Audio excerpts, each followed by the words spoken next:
The entire setup has just changed because we are in London on a journey trying to prove some measurements on the ancient vases in the Petrie Museum. But it was very cool to see, just to talk a little bit about like what you're actually doing and like the prep work that you did for this, and just thinking ahead about it, practice runs, all of that kind of stuff was really, really awesome to watch take place. So it's not just like, yeah, we're gonna go in there and done. It was the process of scanning itself was in some ways an engineering project. The most difficult part of it was that this is really cutting edge technology which we are trying to bring into a very tiny museum. So the space you have in the museum, it's small, and you need a very powerful computer to process all this data. We were not only bringing in the scanning equipment, we were bringing in endoscope, which you had, and also we had gauge calipers to measure basically the wall thickness all around the vase. That was handled by our precision expert, Chris King. A guy from Florida, Max, who he said, he basically was like, I have access to electron scanning microscopes and I would love to look at some of these vases. So if copper had been at any point used as an abrasion or even to carry an abrasive, there should be tiny remnants of copper caught in the stone in the tool marks. They came from beneath the step pyramid. A couple of things that we noticed. Number one, no copper at all. And we looked at like 5 or 6 different pieces, but 2 of them had tin or zinc and a strong titanium return.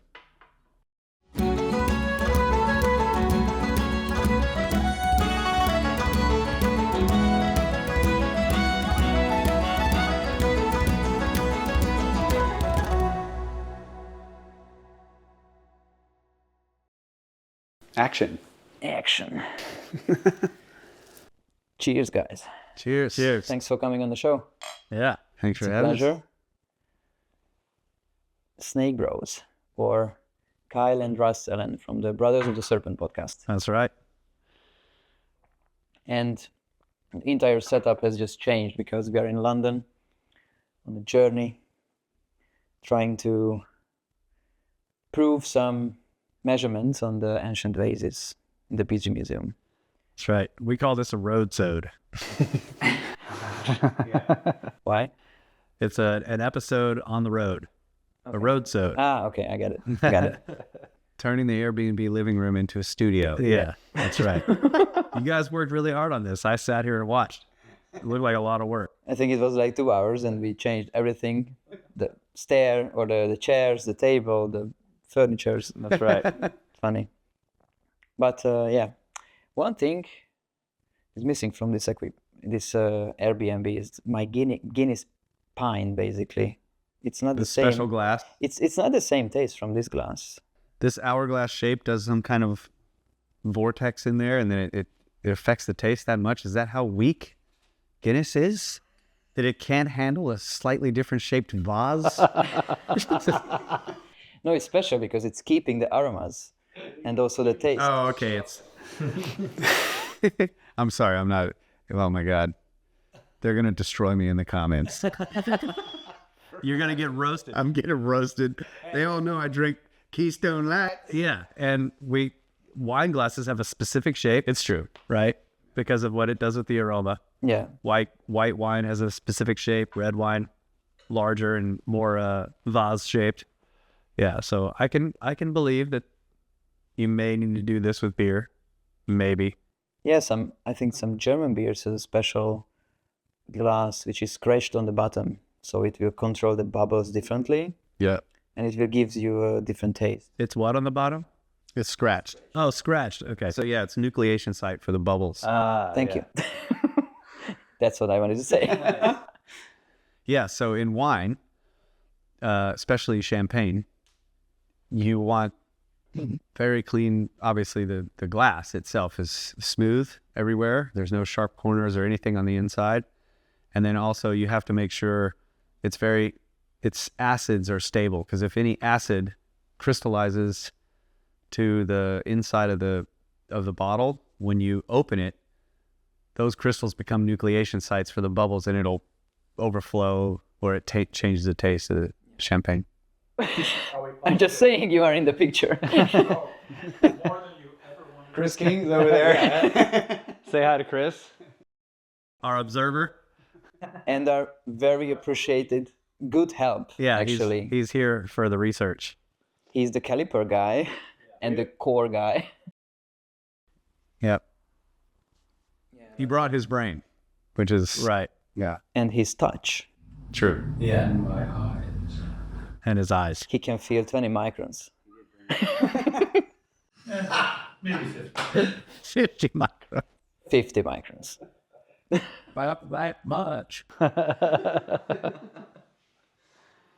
Yeah, so thank you for inviting us to come and be a part of this process. It's been a great honor, I have to say, because to be a part of this research feels like doing something about the mystery, as opposed to just studying it from afar, wondering about it, discussing it. Obviously, that's all fun, but to actually be a part of pushing the knowledge and understanding forward is really fulfilling. So very much appreciation. And I also have to give you credit for just, having a plan and executing it and just making it all happen. So that's really awesome too. Very respectable. Yeah. Can you talk about that a little bit? You decided you wanted to try this, and so what did you do? You had this idea, you wanted to measure museum quality pieces. Yeah, so basically I'm an engineer. Probably most of my audience know this already, but I was watching Ben's videos from Uncharted X, and that's how I basically knew about the Vasescan project. And I was a little bit, for me, it was a little bit underwhelming, or I was disappointed how it was received. So the main problem with those vases was the provenance. Yeah.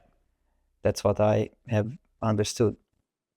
And I had a plan to write to all of the museums an email in Europe, basically, because I'm based in Switzerland. So I selected all the museums in Europe which has a significant Egyptian collection.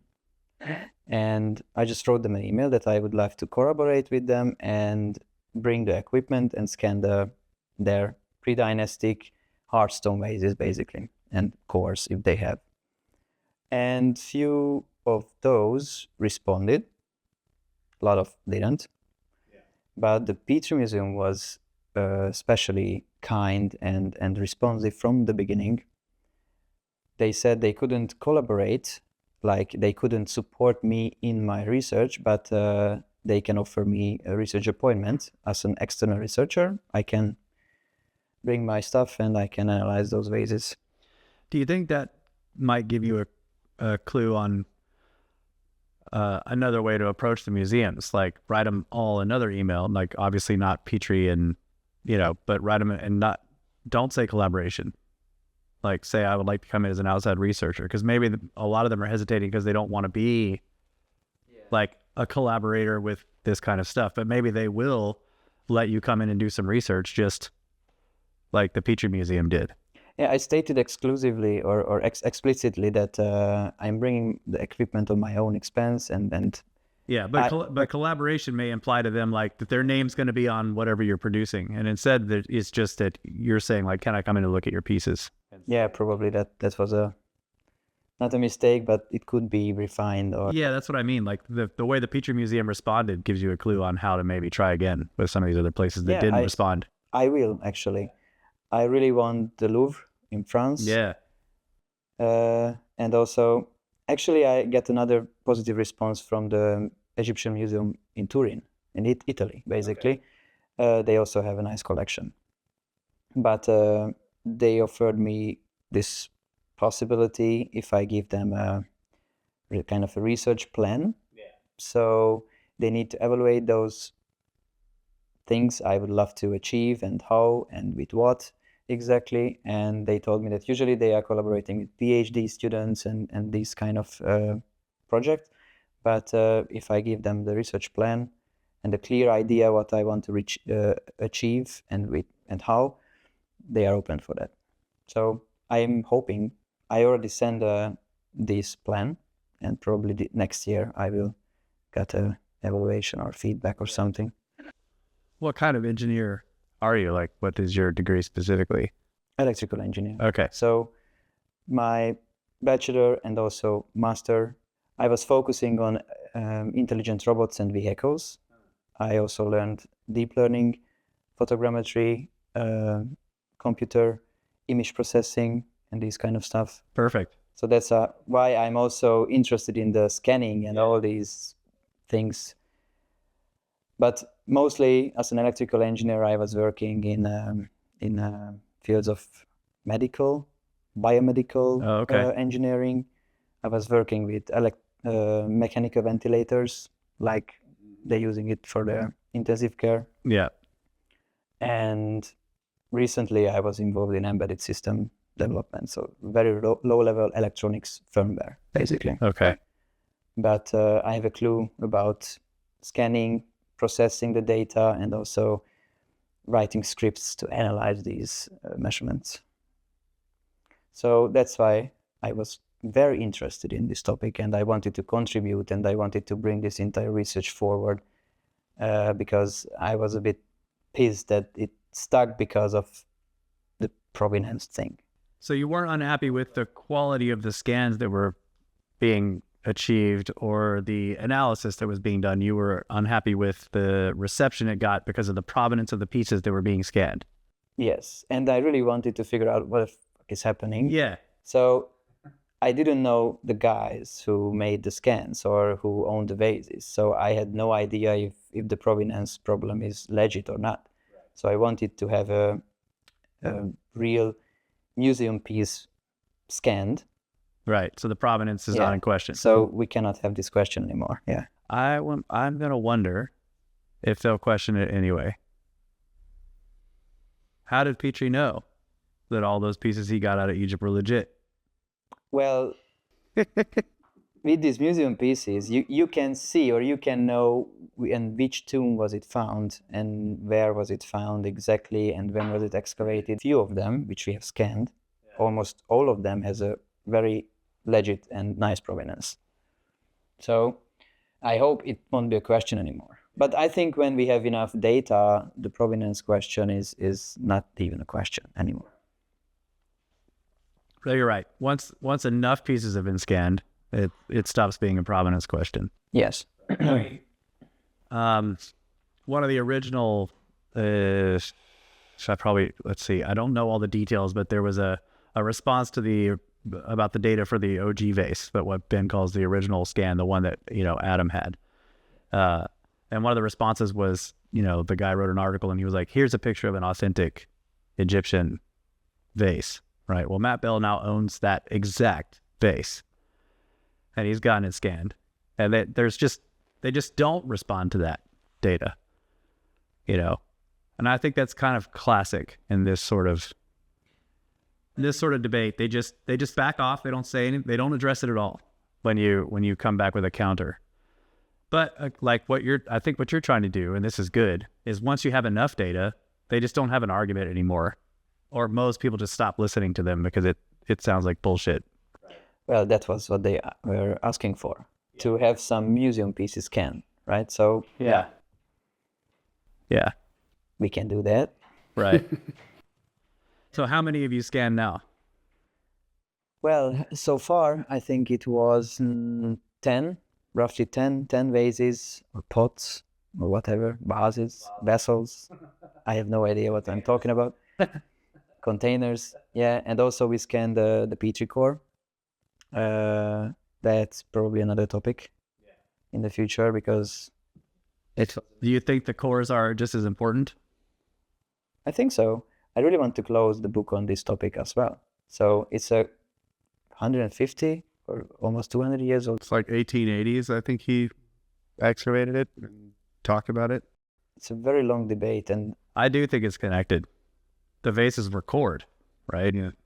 So some of those cores in the Petrie Museum may have come from vases. There's actually on plate 8 in Pyramids and Temples of Giza in the book that he pictured Petrie core number 7 is another core that has it's actually the outside of the stone, and it's the bottom of the core that was never broken away from the stone, but the outside profile looks like the bottom of the vase.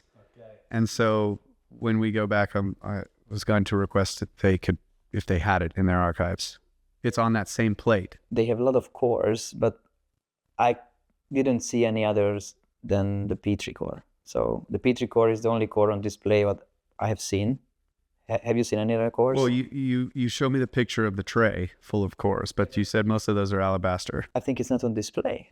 No, I don't think Or it's on I display. couldn't find it. I don't think I saw any other They have a cores. lot of cores, probably not granite, because I asked them if they have another granite core. That's the only granite core, the Petrie one, the Petrie number 7.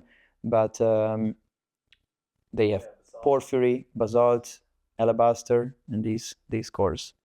Basalt would be a good one to scan. You could get one, I think. Yeah, It's also glass-like, so it's, you know. I have a basalt core on the list. So you can select 10 objects per research appointment, basically, and that's what I did. And also, thanks for Ben from Uncharted X pointing out some vases which would be interesting to scan.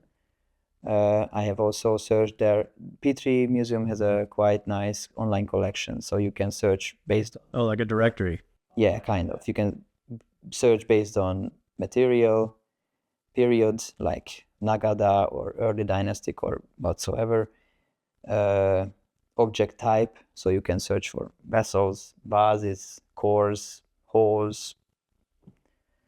Yeah, so it's a nice collection, but it's not easy to handle for the first sight.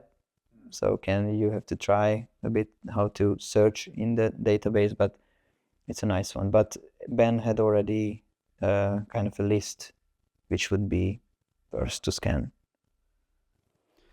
So yeah, going back to how this all happened, like you, not only did you write the emails and send them out, but also you came on the Uncharted X Snake Bros tour.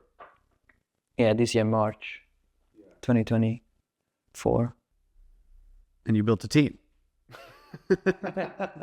Well, I hinted the information that I have this opportunity, and if you want to, you can join. And it was actually well responded or well received, because a lot of people from the trip was immediately interested. So I think we had Chris King here and maybe 4 or 3 other people.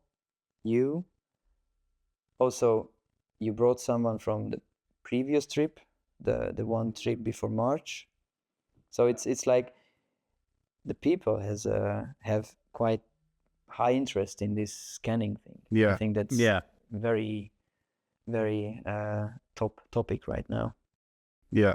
Well, I think anyone who ends up on one of the Egypt tours that we do they're filtered for people that have a high interest in this subject already, because they're there because of Uncharted X and because of the stuff we talk about, right? So, and that's the stuff we talk about, are these kind of engineering mysteries, right? So they're already geared towards that. So yeah, like, and there are some really smart people that come on those tours.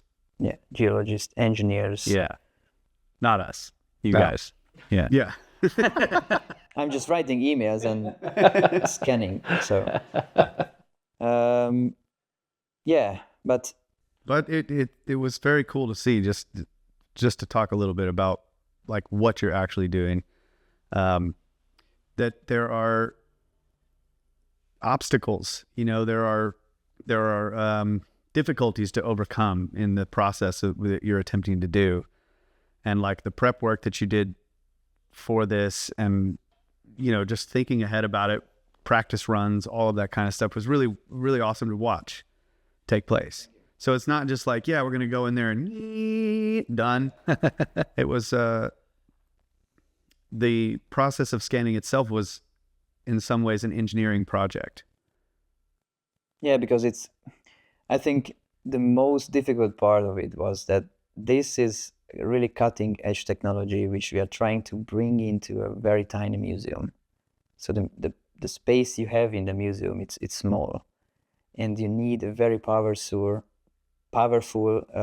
computer to process all this data.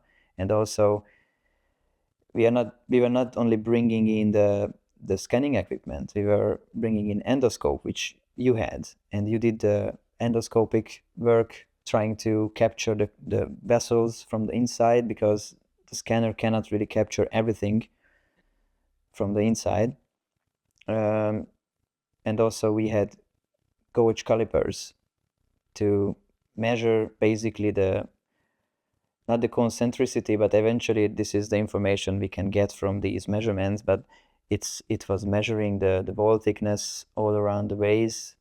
That was handled by our precision expert, Chris King. He went up. Yeah. Yeah, so it was a very nice teamwork, I think, and I couldn't do it alone. So that's 100%. I couldn't do it alone because we have 5 hours per appointments, and we did tons of measurements on these vases.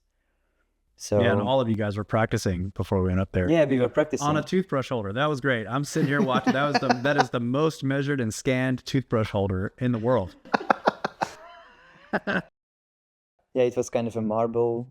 It looked, Ikea, yeah. something. I thought Adam had it. Like I didn't even Yeah, like, realize. oh, where did you guys get this? It's like it was holding he goes, toothbrushes. it was upstairs in the bathroom. This was great. We can also talk a bit about the scanner. The accuracy of the scanner is 20 microns, which is in your metrics. I can't remember, but I remember using the conversion rate when I was trying to also look for, because I was like, maybe we can find a benchtop, CT scanner. Nope. They actually have some that they call benchtop CT scanners, but they weigh almost 1,000 pounds. So it was like, what bench are you going to put this on? A broken one. Yeah, broken bench. That's right. Yeah, tenths, hundreds, thousands, 10,000. So it's roughly 8 10,000ths of an inch. Good. Did they both turn off? No. I was checking because you remember one of those turned off. Oh, really? It kind of looks like one of them's just going. Is it panning around? Yeah, it's very hard to give a quality podcast without a studio Yes, it is. on the travel. Yeah. But with our powers combined. Yes, thanks for the help and for the lot of equipment you brought. Yeah, my bag, like we luckily had our bags basically all right there at the threshold of weight that we could bring. And the instruments. Yeah. Yeah. Which we still haven't used. This is the first time they've gotten out of the cases to be visual props for the podcast. Nice props. Yeah. Yeah, so 20 microns and an inch. 8 10,000ths of an inch. 8 10,000ths, yeah. And we had to practice a lot to don't pick up noise and to reach actually all the, for example, under the lip, there are some vases. So these vases are very tiny, like 10 centimeters, 6 centimeters tall. And to get under the lip in every direction, that can be challenging. I had to figure out at home how to elevate the vase or the object on a stand which has markers, because the scanner has to track at least 4 markers at a time, so it can. Yeah, you built a rig to do the whole thing, right? Yeah. You custom designed it. Yeah, because you cannot really find those available on the market currently. I mean, these kind of things to have the markers also elevated. It's like dodecahedrons, I guess, which you can basically put the marker, it's like a sticker, you can put on this dodecahedrons. And I also designed some poles for those to elevate them, because if I go down on to scan the When you're lower part of the lip, then the scanner has to see the markers. And so it has to see them up high. Yeah. Yeah. And they have to be randomized. You were telling me like they can't put them in a pattern. Yeah. And so they all also have to remain stationary relative to the vase. So you're not walking around the room and scanning this vase. You have to move the vase. It's on a turntable, and yeah. So a lot of preparation. It kind of reminded me of some VR setups use this. Like you put stationary bases around the room where you're going to use a VR headset. And that way you can move around in the room and the base stations are the markers. Mm-hmm. And so that's how the computer knows the attitude of the headset. And so it knows which way you're looking and all that kind of stuff. It can respond. I mean, like it's similar, right? Because I was watching you scan. It was really cool. He has this round thing and all these markers and markers on poles, and some of them are just dots on the table. Other ones are on these dodecahedrons. The vase is in the middle, and he's scanning and slowly rotating this thing. You can see the markers in the screen moving around, and the vase is getting built by the lasers as the scan goes on. It was really interesting to watch, yeah. And it's high resolution. Yes. Yeah. You can set the resolution between 0.02 millimeters and 0.5. Yeah. So I'm interested in you running experiments with objects that are polished, that are covered in dust and stuff like that. Like how you would, things that you would experience out in the field, right? Out of field, you cannot put markers all around, so you have to use the infrared Right, but still, feature. you need to make the object dusty. Make it real dusty and then put hand marks on it, smear it. I'm serious. Because it's going to this is going to affect the scan, right? A lot, especially if the dust is silica dust, which is what it is, which is highly reflective. Yes. So The reflection can be tricky. yeah, and it's going to be a scatter reflection. The dust will scatter the reflections, and then the polished surface will tend to bounce it back too. I'm just saying it would be fun experimenting. Scanning, using infrared scanning on a reflective surface that's covered in reflective dust. The easiest thing I have ever seen. Yeah, before you go do it in the field, you should try this a few times. And Yeah. we'll make a box. First, we'll just make a giant polished Yeah. granite box. Okay. I have one in the garden, so I will Then try. we'll put it in a cave and leave it there for a few thousand years. And then we'll test. Yeah. Are you saying he shouldn't test it? No, I'm just being ridiculous. Okay. But there are some sprays for very reflective surfaces or objects which has these reflective surfaces. So you can spray it. It won't be reflective anymore. You can scan it, but after a few minutes, it will evaporate or it will disappear from the object. So it's like a residue less or not. It's not leaving residue on the object, which is very important. So we'll all be down there with gas masks on. Yeah. And then it's going to smear the dust in. You need Windex first.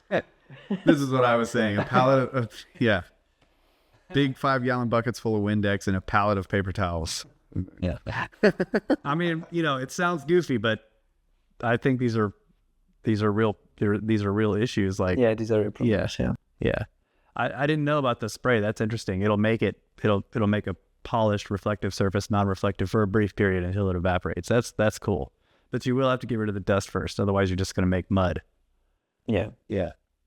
Well, it's another question if you want to measure the things accurately. I don't know how thick this layer can be, even the dust or even the spray. So maybe it's on this micron level, which can Oh, yeah. modify the results. Yeah, that's technically. true. So, yeah, the scanning thing is a very, very complex topic and very, very hard to get decent and very quality scans. But we are working hard on that. It's also possible that the scatter will you're getting so many data points that you'll get enough good data and the scatter will be noise that you can reduce, right? You're already having that issue and how are you dealing with noise in the scans already? So we don't want to remove data from the scans, because we don't want to modify the actual data we collected. But you can see clearly when some weird reflection happened next to the object and it's floating next to the object but not connected to the object, you can clearly remove those. So you can connect the domain of the object, every point which belongs to the object, and you can remove all the other which are not close to so considerably noise. Yeah. Can you talk about the difference between that and CT and the problem with CT scanning? Yeah, the CT scan had these problems that it's picking up points from the interior of the vase wall, and since it's not a homogeneous material, it can scatter the X-ray beams and it can make some noise in the inside. What really belongs to the wall, or what is the real noise behind the wall in the inside of the vase, that's not a obvious topic. That's not an obvious problem to solve, because, do I make any sense? Yes. Because eventually we don't want to remove points. How can we decide what's a noise which is very close to the wall, or what's the actual wall Yeah. data point? So any CT scanning, what he had told me before, they're removing data and it's arbitrary. Yeah. They don't know really where the wall is on the inside, but it's sort of an arbitrary judgment, and each person, maybe a different person, would remove less or more. Yeah, it brings in a bias. That's just for the inside surface, not the outside one? Just for the inside. The outside is clearly, that's fine, Okay. but the inside is tricky. Because the X-ray has to pass through the material, and sometimes it's getting... Yeah, okay. Because it's not a homogeneous material, and the beams can be scattered differently with the crystals and these stuff. I never done CT scans. The team who is working on it, and I'm working with this team, Adam Young, basically he did these scans, and the analyst had these problems with the CT scan. So it's Would MRI work on this material at all? I know it's a far more expensive and lengthy procedure than CT, but I think it's also more accurate, is that? I'm I not don't know sure. anything about... I'm not sure. I I thought think one was magnetic. MRI, I think MRI wouldn't even work here. But that's a good question. I don't know. To be honest, I don't know. Okay. Can you scan stone with MRI? I don't know. I don't know anything about it. The other idea was for the wall thickness, for example, because I'm really fascinated about some of these vases which has very consistent wall thickness, so the deviation is very low. I wanted to bring some ultrasonic thickness gauges. Yes. And the problem with those, that you have to calibrate it for the stone, and it's also not consistent. Since the stone is not consistent, you cannot calibrate it for an inconsistent material, because to measure the sound wave and the speed, how it travels in the material,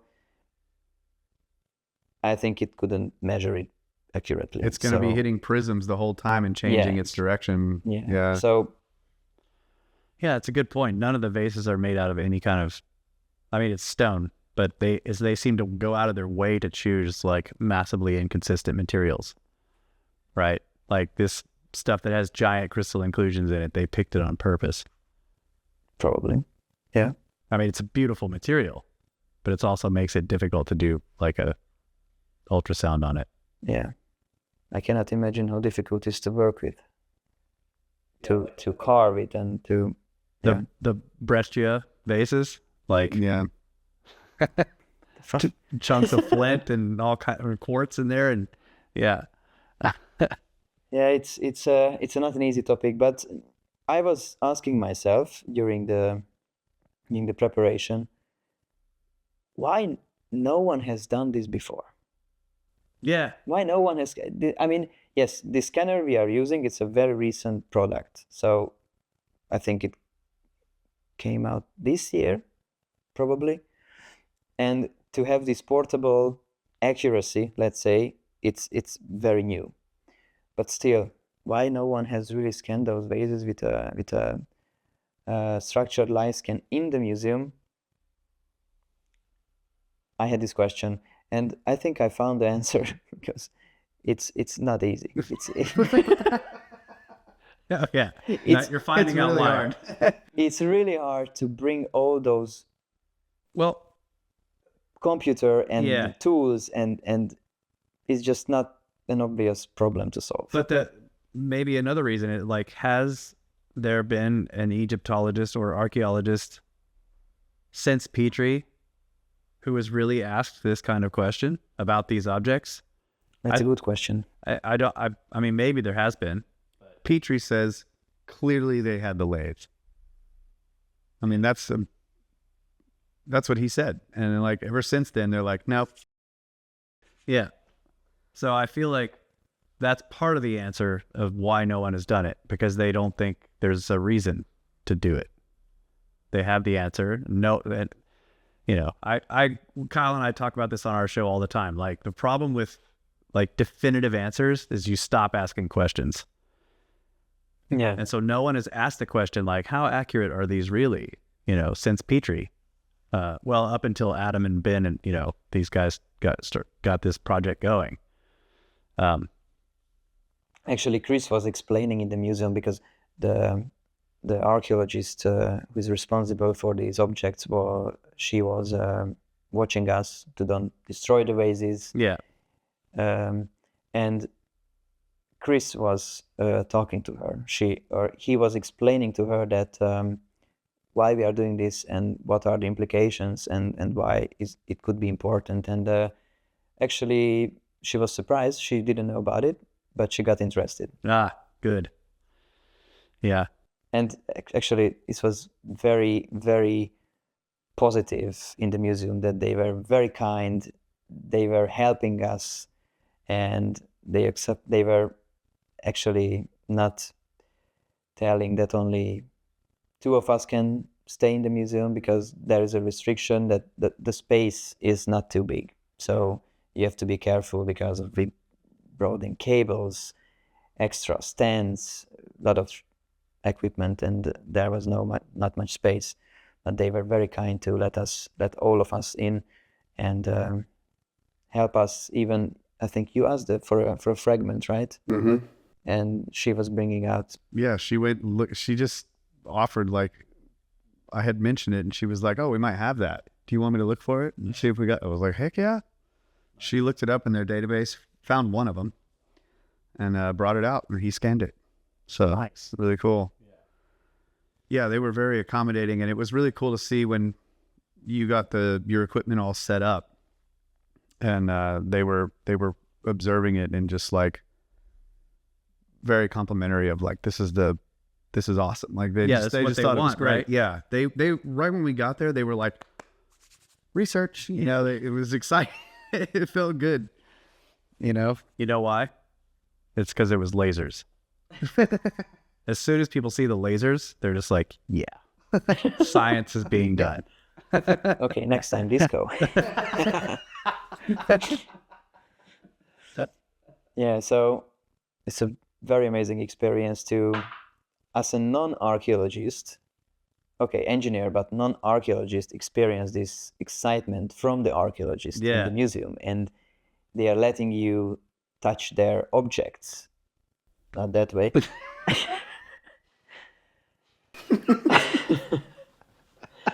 So I was very excited all day. I couldn't sleep much the night before because I was full of excitement, and I actually, my hands were shaking when I was handling the core. Yeah. They were extremely how can I say, Anxious, worried about worried it. about the core. Yeah, Yeah. when Adam tried to make a selfie, they were not so happy about it because there was one rule that you should handle all the objects with two hands at the same time. Gloved, two Yep. hands over the table. Yes. Yeah. Over the they lay down these foam pads. Everything, all work is done over these pads. So the moment you pick it up from the table and have to move it, or pick it up from the cart, you move it over to the foam pad immediately. Yeah. But the core is their most prized possession because there's so much interest in it, which I found that to be. They told me that's one of their star objects. Yeah. Which I is can believe it. interesting. Yeah. Yeah. I would love to see, there's no way they'd share this, but I would love to see the list of people who have come in to research the core specifically. I think that would just be an interesting list of names. Probably. We heard interesting stories, which we won't tell. But yeah, how the people were handling the core, were researching it. But yeah, it was a very, very special day and moment of my life, actually. So you're going back. Yes, we have 2 appointments. You have another list of objects, or are you going to redo some of the ones you were doing before, or you got whole new ones you're going to... Maybe we will redo a few one, because not every vase was interesting from the bottom point of view. Yeah. So the bottom usually is used, damaged, it's heavily worn on the bottom. And so difficult to get... It's not really interested for us. Yeah. Difficult to get measurements of precision on an object that's got that much damage. Yes, and to have the full object scanned with the bottom, you have to turn the object. So you need to do 2 scans. Yeah. One with a normal position and then turn it upside down and scan the bottom as well.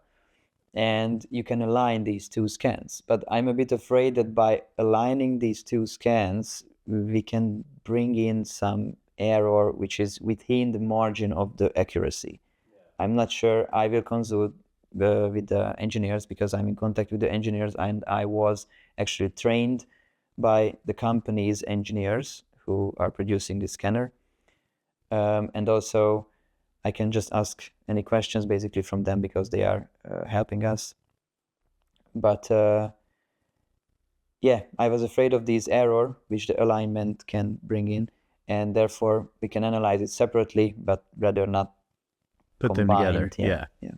But the circularity, the concentricity, the perpendicularity can be measured without the really bottom. So it's not a problem. That's why I made the stand, so we can put the bottom on the stand and we can scan all around the bottom, and we just miss the complete... Yeah, the actual standing surface, yeah. So what are you going to do with the data? Delete it.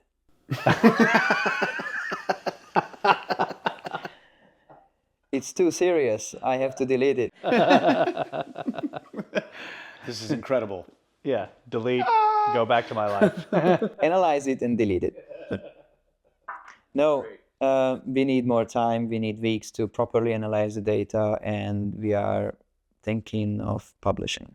Okay, I was going to say, do you have any plans to, in the future, open source the data? Just like, yeah, make it... I really want to publish something with the Petrie Museum together, because this will bring in more credibility, and I think I will share the scans eventually with them, because that's the fair use basically of their resources and objects. But I would love to have a joint publication with the Petrie Museum, because I'm just dreaming of this since I'm a kid, to do something related to Egyptology and this stuff. It was so cool. And besides of that, it would be really credible, I think, to have their opinion. Yeah. And also to discuss the implications. And it could also, open doors in the future with a publication in a prestigious paper or in a prestigious journal. And you can hopefully gain more access. But what I'm asking, though, is about just, how the scan of the original vase, Adam's original vase, there was a high resolution version of that released for anyone to download, and they can look at it in Blender on their computer or whatever. Do you plan to do that eventually with the data that you've gotten? Yeah, I think that's the fair thing to do. Yeah. To release this information. Let everybody look at it, analyze it if they want. Yeah. Okay. Cool. Tell us that we are fuckers. Yeah. And it would be cool. I mean, still, the Petrie Museum can also add it to their Yeah. when you go to their website. You Yeah. can, Yeah. that would Yeah. be cool. Print the Petrie core as a merch. Yeah, there you go. Yeah, print it out, dude. That would be awesome if everybody could print the core. I would definitely have one of those. As a necklace. Yeah, you can check it for a spiral yourself. And the core. Yes, that too. Yeah, so it's amazing. It's an amazing journey, and I just love it. And actually, I'm still cannot really.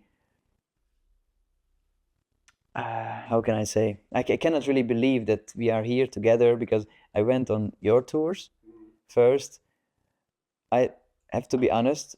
I didn't know about you before the Egypt tour. Sure. I was listening and watching to Ben's videos, but I was actually surprised that you are not engineers, but in my opinion, you are thinking as scientists. So Thanks, man. the Thank way you. you think, like reasonably, you are questioning even yourself and even other people from the community who are probably on the same side, but thinking from other aspects. You are still questioning those aspects Yeah. and not just going to one direction. So I think that's quite remarkable. And you also want to do something physical. So you want to do something with your hands. So you want experimenting. Yeah. You have a workshop Yes. full of opportunities, right? Yeah. Yeah. Yeah. Yeah. We have a machine shop that I will be learning how to run. Yeah. It's ready to go. Yeah. Yeah, that was an interesting opportunity that just came out of nowhere. Our listeners will know that we work at a grape farm and a winery, and Sorry, what? Rape farm? grape farm. Yeah, we're farming grapes. We're farmers, and we're always using. I mean, we always need tools. We're fixing stuff and whatever, building things. We're doing like anything under the sun. We've done so much stuff out there. It's not just like farming just requires all kinds of stuff. Yeah. And it's an event space. There's always things breaking. There's always something that needing to be built or modified or whatever. So our boss just one day is like, hey, I got this lead on an entire machine shop that went up for sale. And he sent me an email about it, and he was like, do we need this? And I'm like, yes. But, I'm just like, I would love to have that. But What do you have there? What do you have in the shop? Like lathe? there's a Bridgeport milling machine and a Monarch lathe, and they're manual operated, but they have digital readouts, and there is a whole set of toolboxes full of all these different bits, and there's various other small tools like grinders and many different tools. But the original machine shop, the guy was building miniature cars, like building the engines and he was building everything on these miniature vehicles, like perfect models running on gasoline engines, like small gasoline engines. So he passed away, and so his shop is sort of tailored for working with really small and manufacturing very small parts. So there's all kinds of like small grinding tools and etching, and he built all kinds of jigs to hold various other tools for specific processes which he was needing, because obviously you just can't go out and buy something to make a random miniature engine part in your house. He had to build a lot of his tools. So I don't know what they all do, but it's you can kind of figure out like, okay, it's grinding here, it's cutting there, or whatever. But the other cool thing is my boss's uncle was a machinist. professionally, and he machined parts for NASA and all these. I'm sure he had a lot of clients, but he definitely machined parts for like the lunar module and stuff like that. Really? Yeah. So he organized the purchase of the machine shop, and then he set it all up, and he's teaching us how to run the equipment. So it's pretty cool. I'm just like, this is awesome. It was like barely enough time to do stuff, but I've since shown him the videos about the vases and the things that Ben has done, and he's fascinated by it as well. And I'm like, we got to make one. So what's the plan? You will make one from which kind of material? Any material at first. Just to get to know the lathe and the milling machine and just learn those tools. It's nice to work with some cheap, easy material that you can run through and break stuff and screw it up and just like put another acrylic one. or aluminum. And Yeah, but it'd be fun to try one in concrete. We have a lot of materials, steel and aluminum and brass and things that were from that guy's workshop in their stock materials. But obviously you can just cool. Yeah, you can just get a wooden dowel rod and put it in the lathe and try to make a vase, obviously just to learn the equipment. But, yeah, and you get, learn all, because you have to take the bits off and put a different bit on, and there's all kinds of stuff to do, and then, figure out ways to make it good curves, because you got these you can move the machine on one axis with a little crank, and then you can move it on the other axis. So it's going to be a learning curve to get good at this. And then it'll be like, how do we take a plan, like whether it's drawn or it's in CAD or something, and then replicate that on this manual device, which I've been talking to Chris about that, and Chuck, and now I can't remember the name of this thing. Chuck and Chris were both talking about it, but it's basically a simple device that you can build just with some levers and pins, where you can have like a big, say you can make the profile of a vase very large. Say you can make it 10 feet long. That's the outside profile of a vase. And then you have a stylus. Oh yeah. That you can push along the profile, and Scale it up. it scales down over there to the machine. So you're cutting, and then your precision is actually, you can have mistakes on your model profile that almost are invisible on the small one, because you're reducing the size of those mistakes. So this is kind of one of the things they were suggesting. We could build something like that in there. That's what that workshop was in the place when we first moved back to Texas. They had the wood side and the metal side, remember? Mm-hmm. And they were telling us they built the model. They built models out of wood for the SR-71 Blackbird. Yeah, for the SR-71. And then they would replicate it in metal after they tested the wood version, and then they would use this big wood model to make the smaller part out of metal with a stylus. But let me rewind the story. How did you get into the alternative history or this kind of theories? How did you get interested in Egypt? Where your story began? Yeah. Well, for me, I was always interested in artifacts. When we grew up, we would find arrowheads and stuff in the creeks and all around. And I've always just been obsessed with rocks and finding arrowheads, flipping over rocks and whatever out in the woods. So anywhere we went, I would go out in the woods and look for arrowheads all the time, and building a collection of artifacts.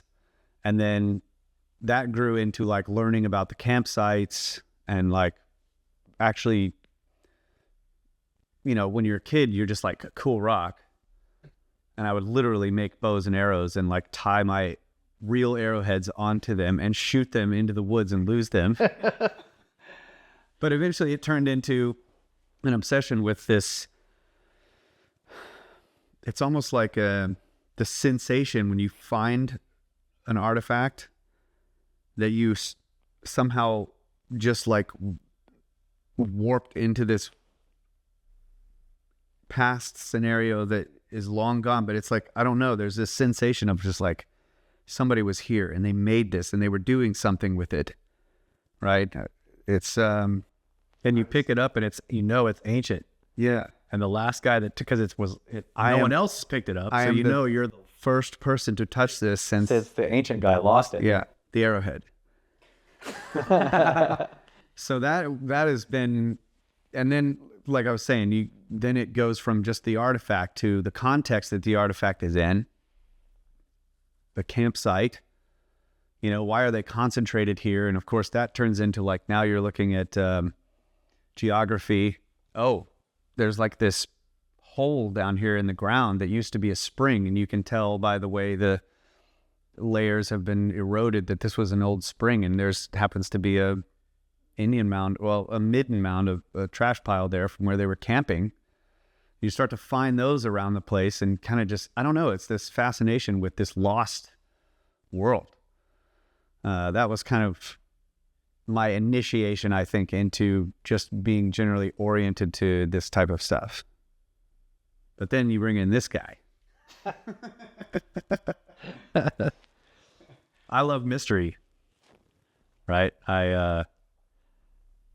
Since I was young, I have consumed mystery through fiction a lot of times. I read a lot of science fiction, and a lot of the older sort of hard sci-fi was based around like there would be some cosmological mystery, usually a new discovery of some kind. Like a lot of the really good old sci-fi authors did this. They would read the journals of what was being newly discovered, and then there would be this strange concept like a neutron star. Like, what the hell is this? And they'd read about it, and then they would write some story about this mysterious object out in space and people that are going to go look at one or whatever, and I loved that.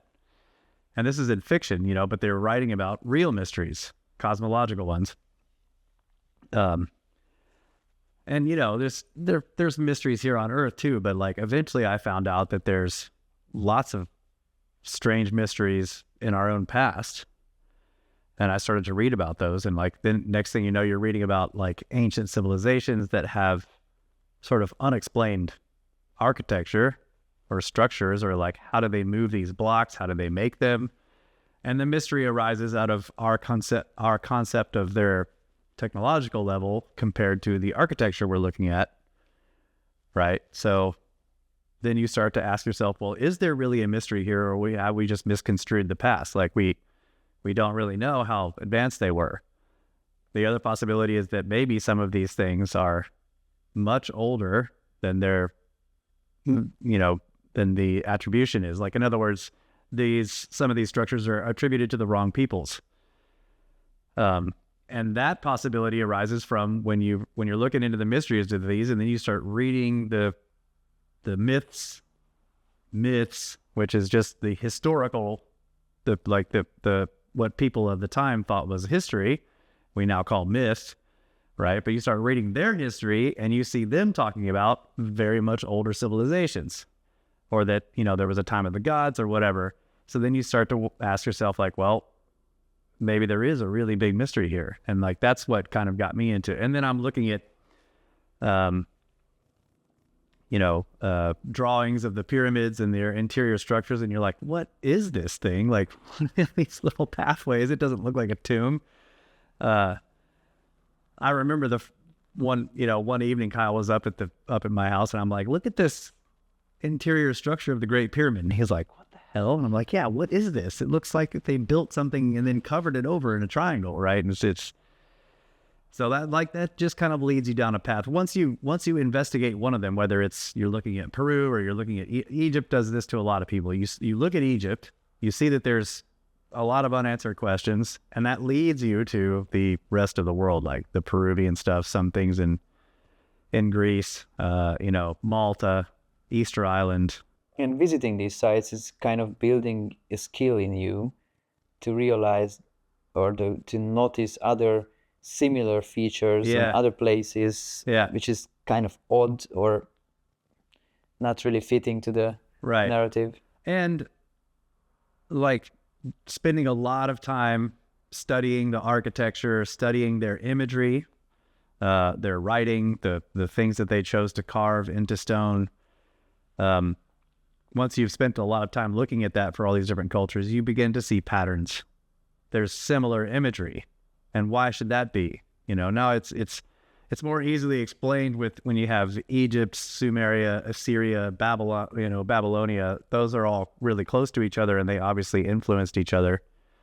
But the fact that they're all showing sort of winged sky people is just really interesting. And then you're looking in some stuff in Central and South America, and you're like, there's winged sky people over there too, and it's so. And then, what is going on? And then of course, then you're like, wait a minute, are we looking at aliens? And then you start looking into the UFO subject, and then that's a whole other rabbit hole that just completely will, just spit. You can, but it's like that. But off in Egypt, the pyramid itself, just that central Great Pyramid, is like it's like a gateway drug. You start looking at it because it's huge and it's amazing and everyone knows about it and it's weird, and then that will send you down all these rabbit holes, and you can spend the rest of your life asking these questions and Literally. Yeah. driving yourself crazy. Yeah. Yeah, so we've argued with each other since I can remember. Yeah. We were always big arguers. What? And then No, we're not. I didn't realize that so far. So, yeah, when we started both like really looking into all this stuff, it really, I he was always coming down and showing me some crazy stuff that he was researching, and then we'd end up arguing about it. Yeah.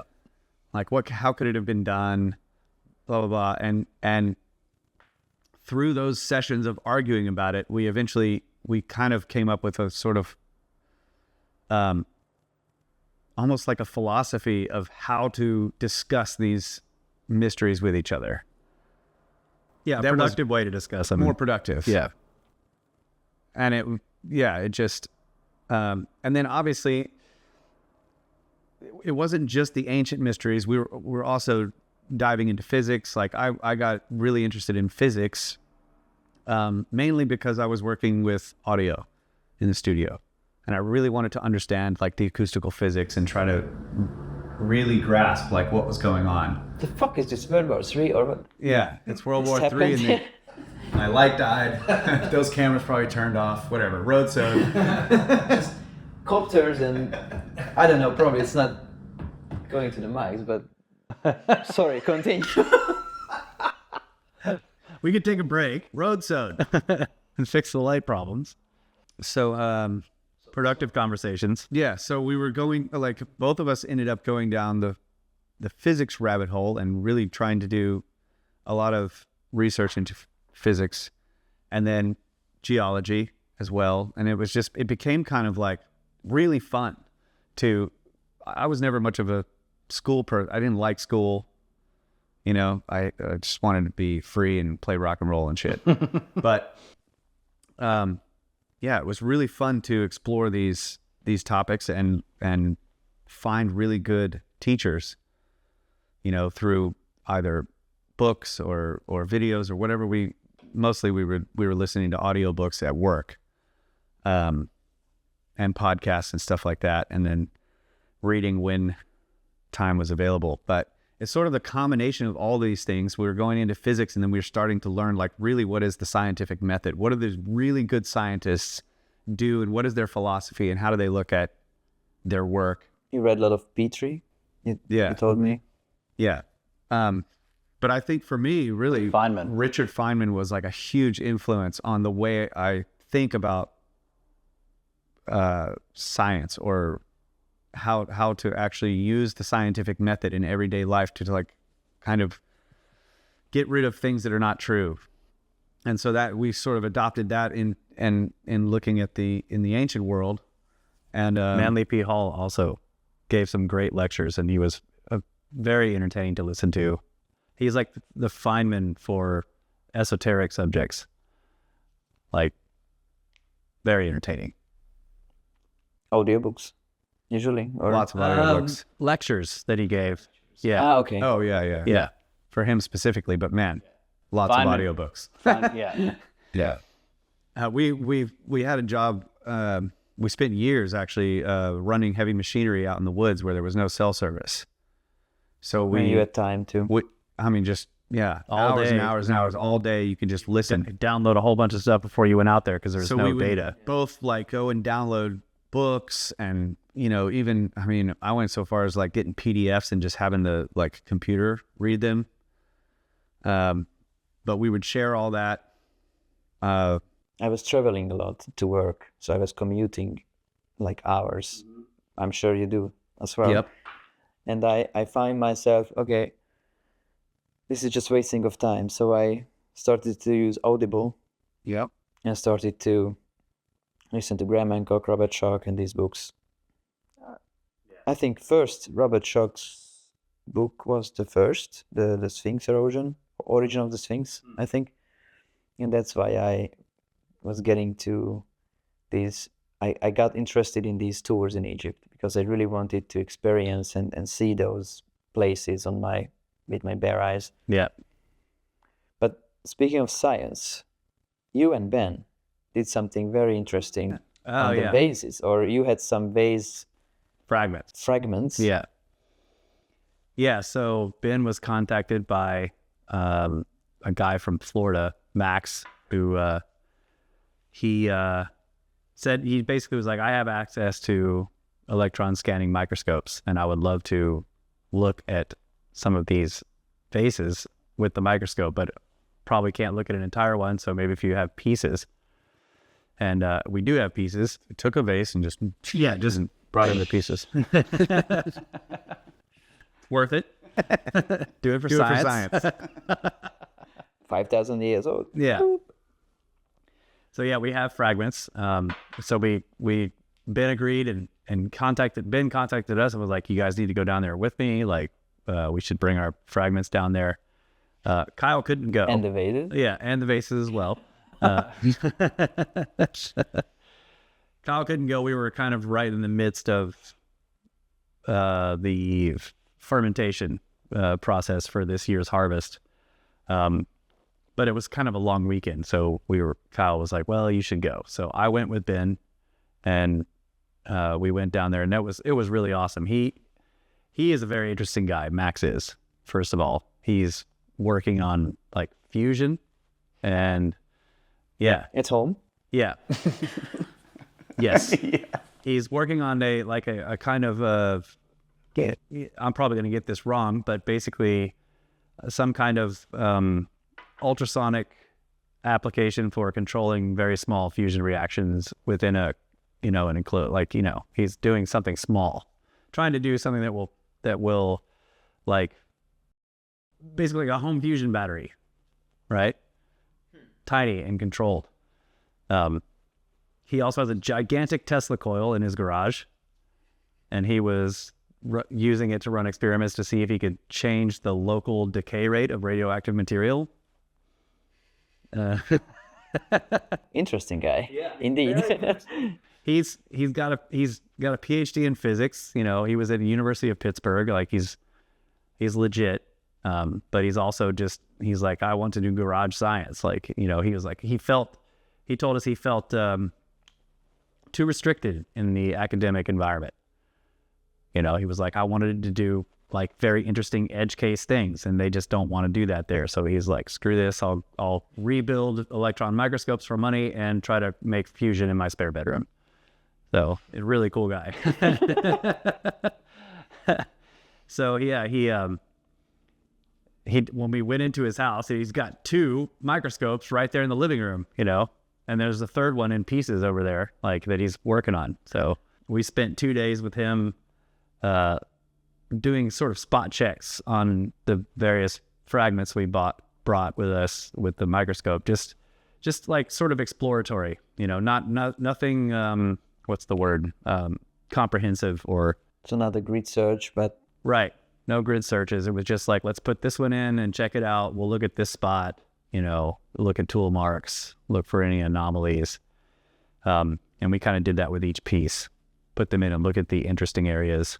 Couple of things that we noticed. Number one, no copper at all which is what the first thing he was looking for, because he's like, that whatever tool they used, if it was metal, it should have left fragments of itself caught in the crystalline matrix of the stone. And even if it's very ancient, there should still be some remnants, right? Because this is at a electron microscope, and it can look at very small fragments. So if copper had been at any point used as an abrasion or even to carry an abrasive, there should be tiny, tiny remnants of copper caught in the stone in the tool marks. No copper.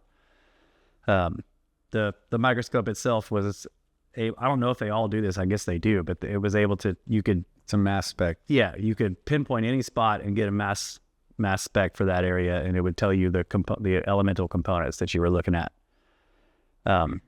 And so we learned a bunch about how to look for anomalies, and like what do they look like under the microscope, and because the stone has this crazy texture built in, it's like part of the stone, and then there's all the crystalline fragments in there that are causing weird reflections with the beam, so they look like anomalies, but they're not. We're like, what is that? And he'd pinpoint it. It give the reading. It's the same rock that we've been looking at the whole time. But occasionally you would see something, and we found like 4 or 5 of these, mostly on 2 different pieces. And we looked at like 5 or 6 different pieces, but 2 of them had what you could see like a long, narrow splinter of something that was a complete, like very bright under the electron microscope. And it was like, this is tin, or zinc. We found a splinter of zinc in one of them. Because metals are usually bright under the microscope. Yeah, very bright return. And a strong titanium return in a couple of places. Oxide? No, not oxide. The oxygen reading was there, but it's very low, just like it was a background noise, basically. Mm-hmm. So yeah, it was weird, like that, and none of them were oxidized. So strange. Where did you get these fragments, or do you know how they were held? So that was they weren't protected from contamination, right? So this is a part of it, but they came from beneath the step pyramid. It's quite dirty down there. Yeah. And but yeah, there was no. We don't, it's unknown what tools they're working with to dig also. Right. And archaeologists are down there using modern metals. I don't know if they have titanium digging tools or not, but did you try to contaminate specifically and then clean it off, or somehow clean the entire fragment from these fragments? We didn't and check again. No, so we didn't do anything like that. Like, that's what I'm saying. It wasn't systematic. This was just a sort of a preliminary entirely. We left the 2 most interesting fragments with him to do a more comprehensive survey of them. He also stressed to us that he was like, I rebuild these. I'm not an expert in using them, right? So he's like, now that we've looked at them and we found some interesting things, maybe we should find somebody who's an expert in the like usage and analysis of the data. But yeah, I think it was an excellent, thing to do. And but this brings up a possible avenue to again push forward this research, which would be to, if we can get in contact with the archaeologists digging under the step pyramid and explain the necessity of like uncovering a brand new fragment, removing it with the least amount of contamination possible, putting it in a container, and then having it examined. Because we know that it's still under excavation. It's not completely excavated. That's right. They're still excavating. So they are still finding fragments, and they will probably still find whole vases, fragments that would have been contaminated, could have been contaminated in the 3rd dynasty or whenever, but they, you know what I'm saying? They shouldn't be contaminated with tin or titanium. So it will still tell you something regarding the contamination. intact vases. Yeah. Basically. Yeah. So it was interesting that there was never a copper return. And again, it was a spot check. So it's possible that he may find copper when he does a more comprehensive scan of them. But do you know the material of these fragments? Mostly porphyry and granite. it was, well, I mean, I know the elemental returns was basically granite material. Like one of them was Like a quartz. very high quartz, like high silica. And then, the other ones were like obviously lots of silica and some like tiny amounts of aluminum. It's basically what you get when you're looking at granite. So I can't remember there's calcium and, but yeah, it's basically, we were looking it up while he was getting the returns. We're like, yeah, okay, that's granite. It's like a igneous material. Yeah. And there is small amounts of titanium found in igneous material, but it's usually not like in a crystalline form, and it's oxidized, right? And what we found was like a clear chunk of metal that had been jammed into the crystalline structure. It wasn't part of the stone. It was an obvious artifact. You can see it as an artifact, and when you were... It was isolated. Yes. Like a not large, but a clear artifact with defined edges that had a strong titanium return and like very little bit of oxygen. So it was oxidized, but a tiny amount. Not like, it didn't seem like it was part of the original rock, in other words. But it could be new. It could be contamination. The other thing that was interesting that he did, where, we spent a lot of time looking at the surface of these fragments, various, like the inside curves, even parts that had visible to the eye tool marks. And they were very clean. Like he was like, did you guys scrub these or something? And we're like, no, we didn't wash them. There wasn't a lot of anomalies. He was expecting to see a lot more stuff just on them, but they were incredibly clean and very smooth. Even under extreme magnification, where the tool marks are, there was just not a lot of deviation in the surface, right? It was sort of like looking at a topo of a very flat area.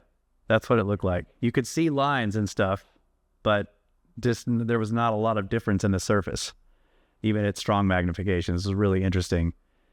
And what was another interesting part was a comparison, because he took a copper bar. He was like, let's make sure it's calibrated right. So he had this copper bar that he had cut off with a saw, and it was, to the eye, a very smooth, shiny surface. Felt smooth, it was like shiny copper.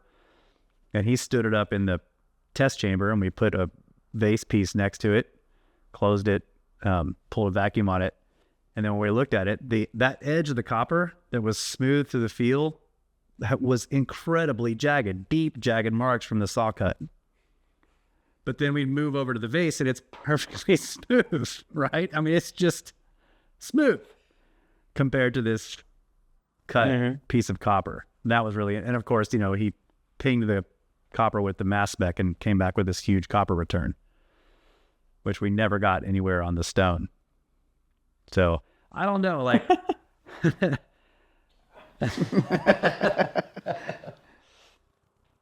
like how quickly does copper degrade? Like, this is a question I want to know. Like, if they used copper and they made those things 5, 6, 8,000 years ago, and there was copper remnants left in the stone, would there still be some there? I don't know. Would it completely degrade and go away, or should there be remnants of it? Well, I think a factor can be the material which they were holding in the vase or in the container that can somehow dissolve it, or I don't know, I'm just speculating, but it can be another factor. Sure. That's a good point, yeah. Yeah. You're right. If it was the inside of the vase and the vase was holding some material or some liquid, but the outside wasn't holding anything, right? Yes. holding Yeah, a. that's true. Yeah. But he did tell us, he's like, these look washed. And so he did some speculation on like maybe the cutting process was ultrasonic with a liquid. And so the washing was happening during the making of the vases. Because if you've got a slurry going through there, some sort of liquid material carrying a cutting abrasive, and your metal tool is just to like carry the ultrasonic vibration, then basically it's being washed while you're cutting it and polished and all that kind of stuff. And he's like, it looks like incredibly clean.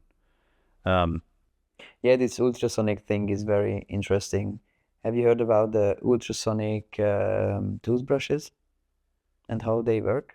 I know about them. I haven't looked at how they work. So basically, It's like a jet of water that's...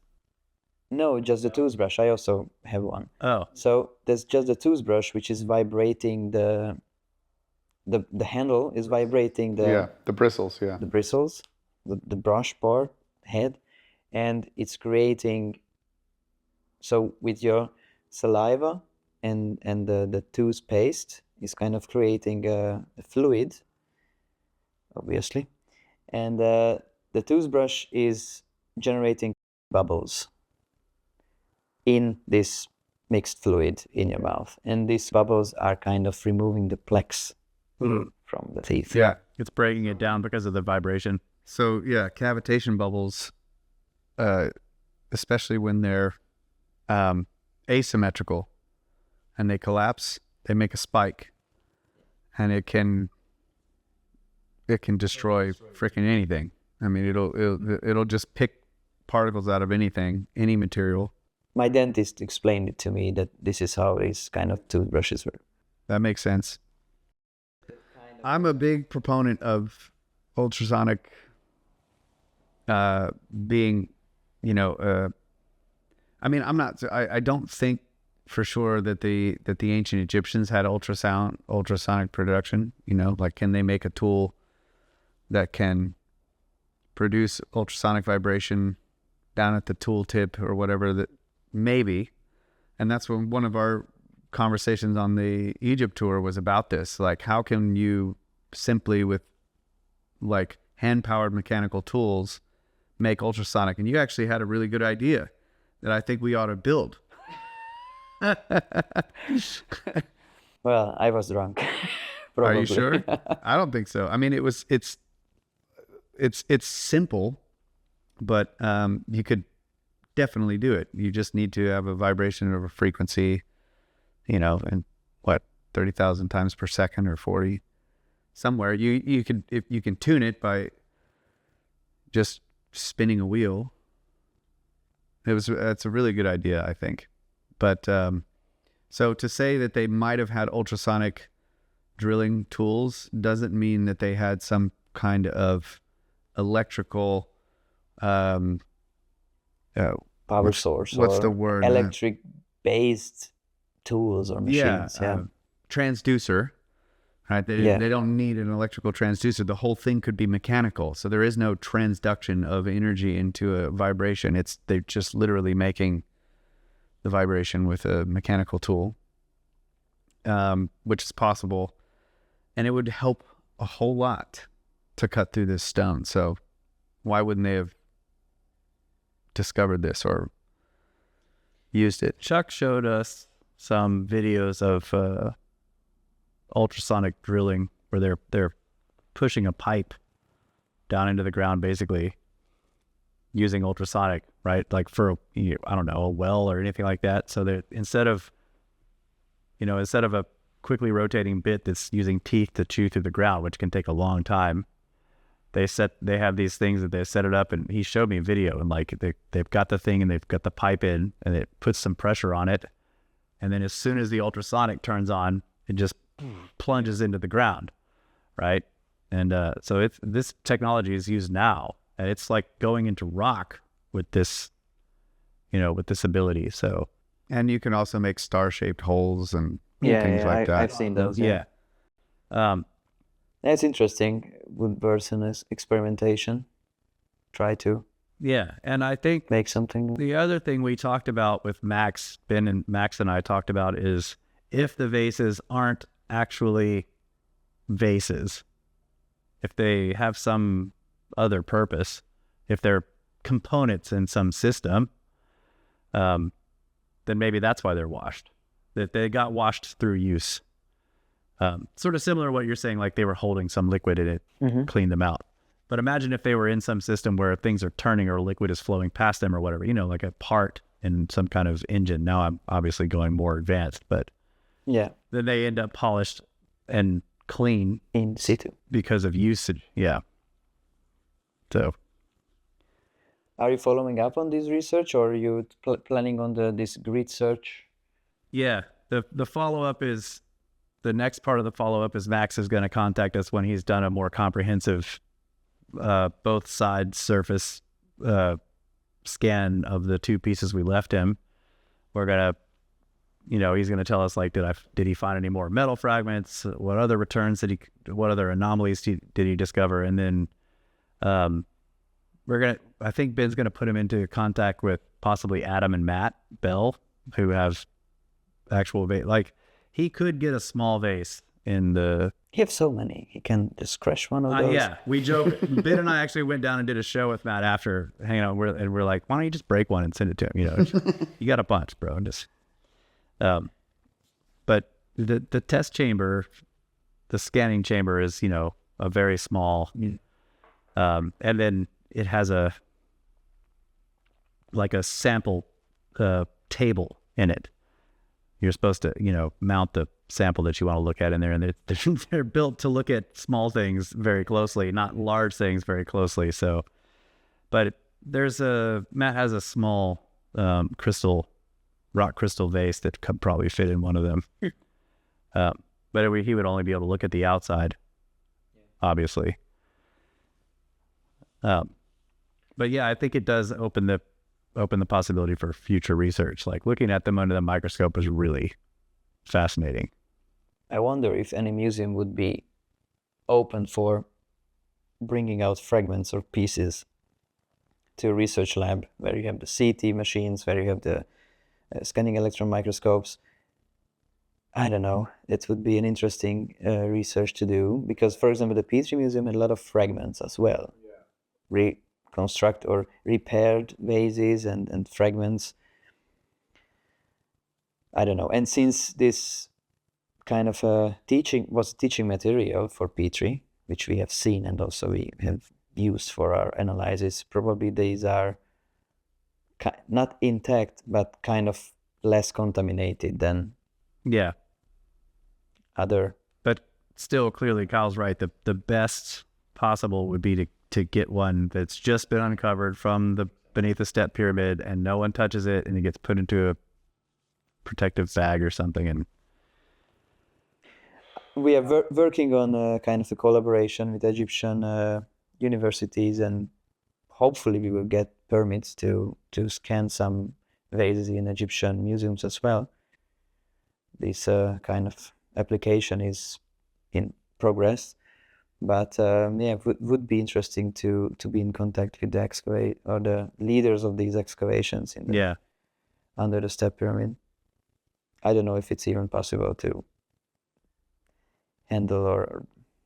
Yeah, I would even want to, like, finding those bits of metal stuck in those vase parts makes me want to, like, get some undisturbed sand or dirt material from beneath the step pyramid and just look at that under the microscope and see, like, do we have fragments of anomalous metals in this material?